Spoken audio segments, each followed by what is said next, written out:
മരം മുറിക്കുന്നതിനിടെ കൊമ്പ് തുടയിൽ കുത്തിക്കയറി 3.5 മണിക്കൂർ മരത്തിനു മുകളിൽ കുടുങ്ങിയ തൊഴിലാളി മരിച്ചു. കയറാടി സ്വദേശി 51കാരൻ കണ്ണനാണ് മരിച്ചത്. മംഗലം ഡാം മണ്ണെണ്ണക്കയത്ത് ബുധനാഴ്ച ഉച്ചയ്ക്ക് 12:30യോടെയാണ് സംഭവം. സ്വകാര്യ വ്യക്തിയുടെ പറമ്പിലെ തേക്കുമരം മുറിക്കുന്നതിന്റെ ഭാഗമായി മുകളിൽ കയറി കൊമ്പുകൾ വെട്ടുന്നതിനിടെ ശക്തമായി കാറ്റ് വീശി. കാറ്റിൽ മരക്കൊമ്പിന്റെ ദിശ തെറ്റി കണ്ണന്റെ തുടയിൽ കുത്തിക്കയറി. 35 അടിയോളം ഉയരത്തിലായിരുന്നു കണ്ണൻ. പിടിവിട്ടുപോയെങ്കിലും സുരക്ഷയ്ക്കായി അരയിൽ കെട്ടിയിരുന്ന കയറിൽ തൂങ്ങിക്കിടന്നു.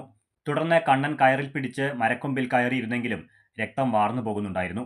ഒപ്പമുണ്ടായിരുന്ന തൊഴിലാളികൾ രക്ഷിക്കാൻ ശ്രമിച്ചെങ്കിലും കഴിഞ്ഞില്ല.